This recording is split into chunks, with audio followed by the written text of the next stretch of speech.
All right, so this is Jeremiah 31, part 2, verse 10.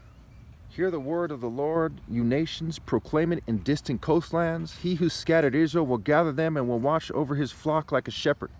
For the Lord will deliver Jacob and redeem them from the hand of those stronger than they. They will come and shout for joy on the heights of Zion. They will rejoice in the bounty of the Lord, the grain, the new wine, and the olive oil, the young of the flocks and herds. They will be like a well-watered garden, and they will sorrow no more. Now, just like with Peter, when Jesus said to Peter, said, "Get behind me, Satan." Okay? The Jews are a people in the story that assimilated other people. When they would take over lands, they would marry women from other lands. And certainly they would absorb other males into their grouping as their servants. And these people were given a chance to surpass their masters. So the Jews are not a group of people. The Jews are not a race. They're a group of people that conquered other peoples. Okay, and in doing so, they absorbed other races like the Jebusites and the Philistines.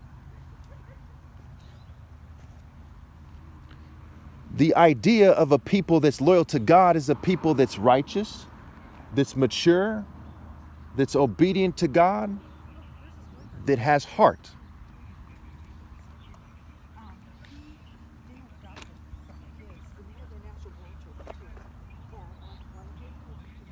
A people that is a warrior group of people that will serve God, because the Lord is a warrior.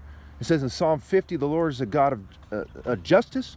We see in Isaiah 5, he's exalted by his justice. We see in Psalm 9, he's known by his acts of justice. So how do you know who the true chosen people are? By their fruits, by their deeds, by their works, by their acts of justice. Not mere speech. My top martial arts challenge, for example, was an act of justice.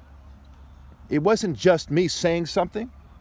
I challenged every group in the world, every religion, every martial arts school, every military, every police academy, every group on the planet. And that was an act of doing God's justice, doing God justice. As I'm the top martial artist ever, and in order to do God's justice, I have to lead, or else it's just misleaders. The devil's argument is that it doesn't matter, because God is a warrior and the devil is a beta. The devil is a simp. The devil is a coward. That's why you see all these Satanists, right? Sometimes they're fat, lazy people. Sometimes they're skinny people, drug addicts, bunch of piercings and tattoos in a weird way, because they've taken the beta path instead of manning up. You see, ver in virtue means man, and the essence of a man is God and the top martial artist ever, me.